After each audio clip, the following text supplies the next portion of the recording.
नमस्कार। आज हम एक कहानी की तह तक जा रहे हैं। ये हमें राजस्थान की किशनगढ़ ले चलती है, एक ऐसी जगह कहते हैं जहां अतीत कभी पूरी तरह से गुजरा ही नहीं। हाँ, बिल्कुल। ये कहानी है पुनर्जन्म की, एक अधूरे इंतकाम की और फिर दशकों बाद मिले एक बहुत ही अजीब से न्याय की। हमारे पास जो जानकारी है वो एक लेख से है, पुनर्जन्म की हत्या, कहानी वापसी उस अधूरी रात की। ये सिर्फ कोई मिस्ट्री नहीं है। नहीं, उससे कहीं ज्यादा है। हाँ। ये हमें स्मृति, कर्म और शायद न्याय के पूरे चक्र पर सोचने को मजबूर करती है। तो चलिए खोलते हैं इस कहानी की परतें। जरूर। शुरुआत होती है 1985 में किशनगढ़ की एक लड़की मीरा से। उसका अंत बड़ा दुखद रहा और फिर कहानी पहुंचती है लगभग 30 साल बाद एक बिल्कुल अनपेक्षित मोड़ पर। जी। तो हमारा मकसद है इस कहानी के जो मुख्य पहलू है, जो भावनात्मक उतार चढ़ाव है और जो इसके पीछे छुपा गहरा संदेश है, उसको समझना, जैसा कि उस लेख में बताया गया है। ठीक है। तो 1985 का किशनगढ़। लेख में मीरा का जिक्र है कि वो बहुत खूबसूरत थी, नेक दिल लड़की, बड़ी बड़ी आंखें, लंबे काले बाल, स्वभाव से बहुत दयालु। और उसका रिश्ता भी तय हो चुका था। राजीव नाम का एक पढ़ा लिखा नौजवान था जो उससे बहुत प्यार करता था। मतलब सब ठीक लग रहा था, एक सामान्य खुशहाल भविष्य जैसा। हाँ, बिल्कुल। ऊपरी तौर पर तो सब सही दिख रहा था। लेकिन तभी कहानी में, जिसे कहते हैं ना, विलन की एंट्री होती है। गांव का एक ताकतवर जमींदार वीर सिंह। लेख बताता है कि उसकी बुरी नजर थी मीरा पर। और यहीं पर मतलब उस समय का जो सामाजिक ताना बाना है वो देखने लायक है। लेख इशारा करता है कि शक्ति संतुलन कैसा था। हाँ। एक तरफ तो एक आम लड़की है, उसका मंगेतर, जिनकी शायद सामाजिक पहुंच इतनी ना हो, और दूसरी तरफ एक ऐसा जमींदार जिसके लिए शायद अपनी मर्जी ही कानून थी उस इलाके में। बिल्कुल। लेख जैसे बताता है, ये सिर्फ एक व्यक्तिगत मामला नहीं था। ये शायद उस वक्त के सामंती ढांचे का ही एक प्रतिबिंब था, जहां सत्ता का ऐसा गलत इस्तेमाल हो सकता था। हाँ, मतलब टकराव तो होना ही था। बिल्कुल, जमीन तैयार हो रही थी। और अफसोस वही हुआ। लेख के मुताबिक शादी की तारीख से सिर्फ 2 दिन पहले, अंधेरी रात थी, वीर सिंह अपने कुछ आदमियों के साथ आया और उसने मीरा का अपहरण कर लिया। ओहो। ये भी बताया गया है कि राजीव ने कोशिश की उसे बचाने की, चीख पुकार हुई होगी, लेकिन जमींदार की ताकत के आगे वो क्या करता। हाँ, बेबस रहा होगा। वो मीरा को गांव से कुछ दूर एक पुरानी सुनसान सी हवेली में ले गए। लेख में उस रात की भयानक तस्वीर खींची गई है, कैसे उस हवेली में मीरा की बेरहमी से हत्या की गई। और फिर सबूत मिटाने के लिए उसके शरीर को हवेली के पीछे बने एक गहरे अंधेरे कुएं में फेंक दिया। तो शरीर मिला नहीं उस वक्त? नहीं, कभी नहीं मिला। सोचिए, 1985 में एक लड़की गायब हो जाती है। शक जमींदार पर है, लेकिन कोई सबूत नहीं, कोई लाश नहीं। ये बहुत अहम बात है। लेख बताता है कि कैसे ये अनसुलझा मामला गांव में एक डर और रहस्य का माहौल बना देता है। कानून शायद पहुंच नहीं पाया या पहुंचने नहीं दिया गया। सही बात है। और फिर राजीव का क्या हुआ? उसका भी अंत दुखद रहा। कहते हैं इस सदमे से उसका मानसिक संतुलन बिगड़ गया, वो पागल सा हो गया, और कुछ ही महीनों में उसकी भी मौत हो गई। ओह, ये दिखाता है कि हिंसा का असर कितना फैलता है, सिर्फ पीड़ित तक नहीं रहता। सही।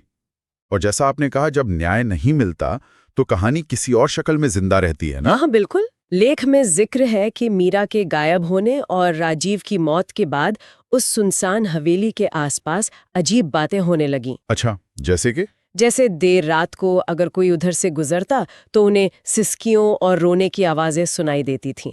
अब ये गांव की गपशप थी या कुछ और, कहना मुश्किल है। हाँ, ये अक्सर होता है लोक कथाओं में। जहां अन्याय दबा दिया जाता है, वहां ऐसी कहानियां बन जाती हैं। ये आवाजें चाहे असल हों या मनोवैज्ञानिक, वो उस समाज के अंदर बसे अपराध बोध और अधूरेपन को दिखाती हैं। हाँ।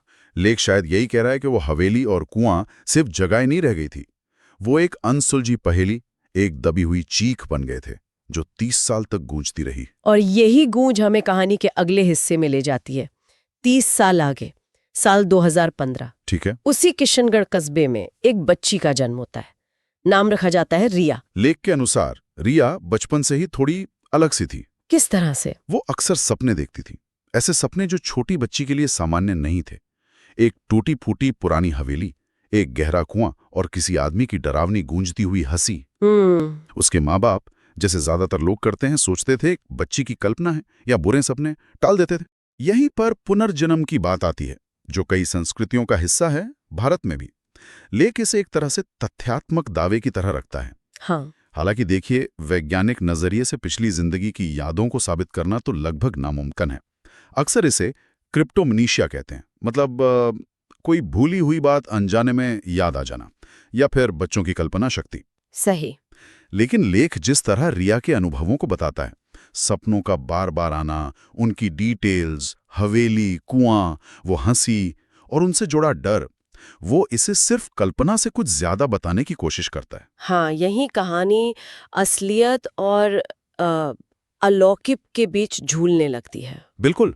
और जैसे जैसे रिया बड़ी होती है, ये रेखा और भी धुंधली हो जाती है। लेख बताता है कि 4-5 साल की उम्र में वो सिर्फ सपने नहीं देखती, वो दिन में भी अजीब बातें करने लगती है। अच्छा, क्या कहती थी? अपनी माँ से कहती, माँ, मैं पहले भी यहाँ रही हूँ, वो जगह मुझे याद है, वहाँ एक कुआं है, मुझे किसी ने धक्का दिया था उसमें। ओह, ये सुनना एक माँ के लिए कितना मुश्किल रहा होगा। हाँ, लेख में उनके माँ बाप की चिंता और उलझन का जिक्र है। वो उसे बहलाते, समझाते, लेकिन रिया की बातें बंद नहीं होती। ये पैटर्न देखा गया है उन बच्चों में जो पिछली जिंदगी के दावे करते हैं। अक्सर 2 से 6 साल की उम्र में ये बातें ज्यादा होती हैं और बहुत भावनात्मक होती हैं। गुस्सा, डर, दर्द। हाँ। रिया का ये कहना कि मुझे धक्का दिया गया था, ये एक हिंसक घटना की तरफ इशारा है।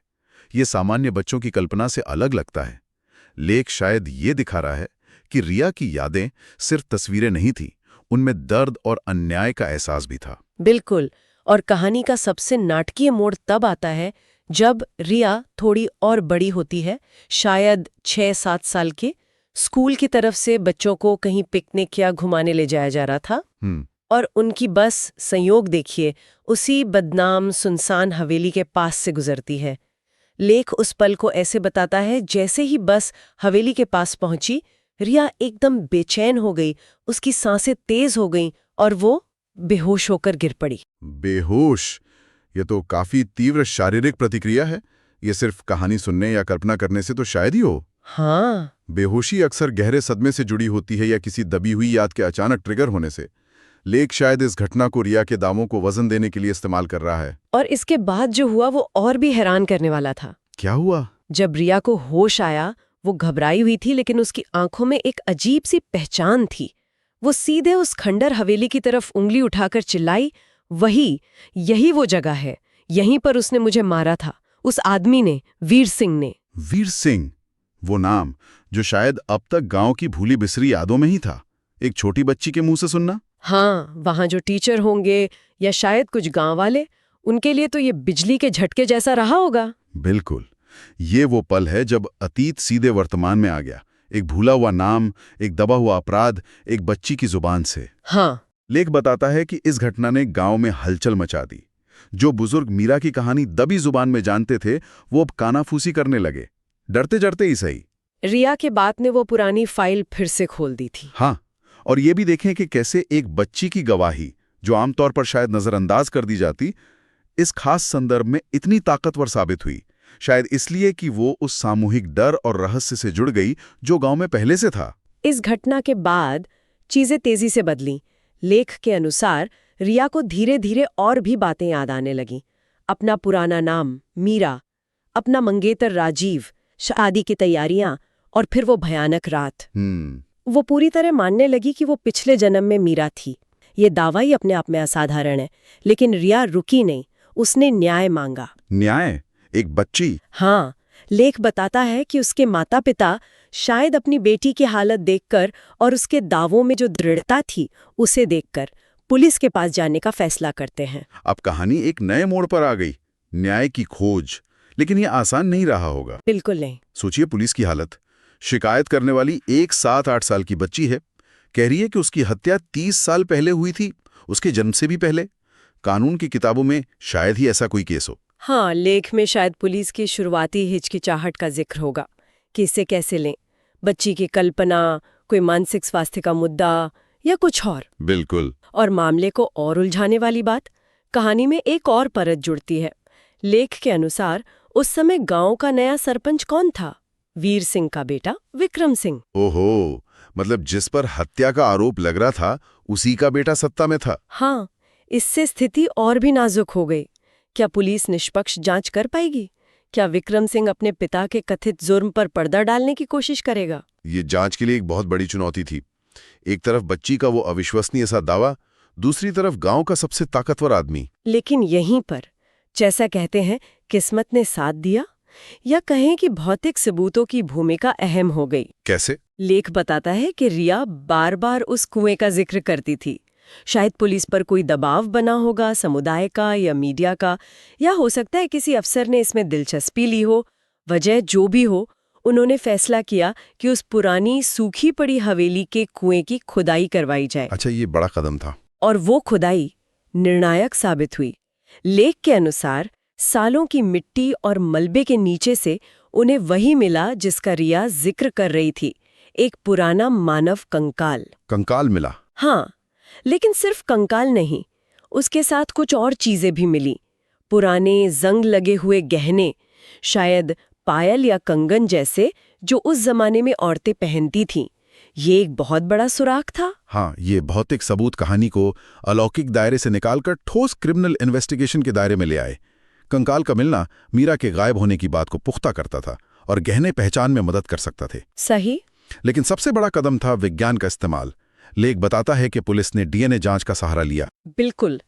मीरा के परिवार के जो जीवित सदस्य थे, शायद भाई बहन या कोई और रिश्तेदार, उनके डीएनए सैंपल लिए गए और उनका मिलान कंकाल से मिले डीएनए से किया गया। हाँ, और नतीजा?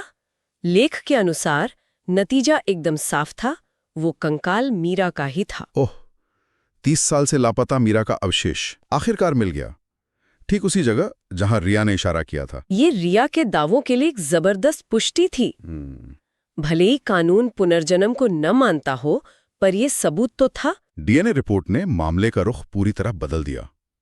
अब ये सिर्फ एक बच्ची की कहानी नहीं थी, ये हत्या का ठोस सबूत था। वीर सिंह, जिसका नाम रिया ने लिया था, अब मुख्य संदिग्ध था। हालांकि वीर सिंह शायद तब तक मर चुका था। लेख शायद इस पर कुछ कहता हो। हाँ, ये हो सकता है, लेकिन अपराध तो हुआ था, और यहीं पर विक्रम सिंह की भूमिका आती है। लेख के अनुसार सबूतों के दबाव में, या शायद अपने अंदर के किसी बोझ के चलते, विक्रम सिंह ने आखिरकार सच कबूल कर लिया। हाँ, लेख बताता है कि विक्रम सिंह ने माना कि उसके पिता वीर सिंह ने ही मीरा की हत्या की थी और शव को कुएं में फेंक दिया था। उसने कबूल कर लिया? हाँ, उसने ये भी माना कि ये राज परिवार में सालों से दबा हुआ था। वो भी जानता था इस सच्चाई को। ये एक बेटे का अपने पिता के जुर्म को स्वीकार करना था, शायद अपराध बोध के तहत या कानूनी मजबूरी में। विक्रम सिंह का ये कबूलनामा कहानी को एक तार्किक अंत की तरफ ले जाता है, कम से कम कानूनी नजरिए से। ये पीढ़ी दर पीढ़ी चलने वाले कर्मों के नतीजों का एक बड़ा नाटकीय उदाहरण है, जैसा कहानी बता रही है। हाँ, बेटे को ना सिर्फ अपने पिता के पाप का सामना करना पड़ा, बल्कि उसे समाज के सामने लाना भी पड़ा। ये 30 साल बाद मिली एक तरह की जवाबदेही है। बिल्कुल। भले ही मुख्य अपराधी सजा के लिए जिंदा ना हो, पर सच सामने आ गया, अपराध साबित हो गया। ये भी तो एक तरह का न्याय है। सही बात है। सच सामने आने और विक्रम सिंह के कबूलनामे के बाद कहानी एक भावनात्मक और कहें तो आध्यात्मिक नतीजे पर पहुंचती है। अच्छा। लेख में वर्णन है कि उस रात के बाद हवेली के आसपास से आने वाली वो डरावनी सिसकियों और रोने की आवाजें बंद हो गई। हाँ। बल्कि कुछ लोगों ने दावा किया कि उन्होंने रात में हल्की, शांत घंटियों की आवाज सुनी, जैसे किसी को शांति मिल गई हो, मुक्ति मिल गई हो, शायद मीरा की आत्मा की शांति का प्रतीक। ये कहानी का वो हिस्सा है जो तर्क और विज्ञान से परे विश्वास और भावना के दायरे में जाता है। आत्मा की शांति, मुक्ति की ध्वनि, ये उस गहरे सांस्कृतिक विश्वास को दिखाता है कि न्याय मिलने पर ही आत्मा को सुकून मिलता है। हाँ। लेख शायद इस पहलू को इसीलिए उजागर करता है ताकि कहानी का जो मूल संदेश है वो सामने आ सके। और इसी संदेश को स्थायी बनाने के लिए रिया ने, जो अब शायद बड़ी हो गई होगी और जिसने अनजाने में ही मीरा की अधूरी कहानी पूरी की, हाँ, उसने उसी हवेली के पास, शायद कुएं के नजदीक, एक छोटा सा स्मारक या मंदिर जैसा बनवाया।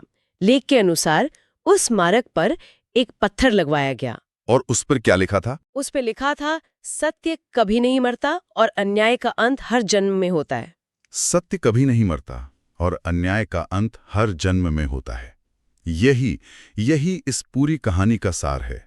जैसा कि श्रोतलेख शायद अपनी सीख के तौर पर बताता भी है, जो अधूरा न्याय रह जाता है वो समय के साथ पुनर्जन्म लेकर पूरा होता है। हाँ, और ये भी कि हर जन्म में सत्य की जीत और बुराई का अंत निश्चित है। ये कर्म के सिद्धांत और एक तरह के कॉस्मिक जस्टिस कह लीजिए, ब्रह्मांडीय न्याय की गहरी गूंज है जो हमें कई दर्शनों में मिलती है। बिल्कुल। ये कहानी एक उम्मीद देती है, एक विश्वास दिलाती है कि भले ही न्याय में देरी हो, पीढ़ियां बदल जाएं, यहां तक कि जीवन भी बदल जाए, लेकिन अंत में सत्य सामने आता है, अन्याय का हिसाब होता है। खासकर उन लोगों के लिए जो शायद मौजूदा सिस्टम में न्याय की उम्मीद खो चुके हों, ये कहानी एक अलग नजरिया देती है। तो ये थी किशनगढ़ की वो असाधारण कहानी। 1985 के एक क्रूर अनसुलझे अपराध से शुरू होकर 30 साल के इंतजार के बाद पुनर्जन्म के एक अविश्वसनीय दावे और फिर वैज्ञानिक सबूतों के जरिए मिले न्याय तक का सफर। ये कहानी हमें याद दिलाती है कि सच को कितनी भी गहराई में छुपा दो, वो सतह पर आने का रास्ता ढूंढ ही लेता है, और अन्याय चाहे कितना भी ताकतवर लगे, हमेशा के लिए जीत नहीं सकता। वाकई ये कहानी सोचने के लिए बहुत कुछ छोड़ जाती है। लेख जिस तरह से इसे पेश करता है वो हमें सिर्फ एक रहस्य कथा से आगे ले जाता है। हाँ, अगर हम इस कहानी के दावे को, मतलब स्मृति और कर्म के जन्मों तक जारी रहने की संभावना को एक विचार के तौर पर लें, तो ये हमें अपने जीवन और अपने कामों को देखने का एक बिल्कुल अलग नजरिया दे सकता है। क्या हमारे आज के कामों का असर हमारे भविष्य तक, ये शायद अगले जन्मों तक जा सकता है? क्या अनसुलझे अन्याय वाकई किसी न किसी रूप में अपना हल ढूंढते हैं? गहरे सवाल हैं। हाँ, ये कहानी हमें अस्तित्व, याददाश्त की प्रकृति और न्याय की अवधारणा पर गहरे सवाल पूछने के लिए उकसाती है। ये सिर्फ सुनने की कहानी नहीं है, बल्कि अपने अंदर झांकने और हमारे कामों की गूंज पर विचार करने का एक निमंत्रण भी है।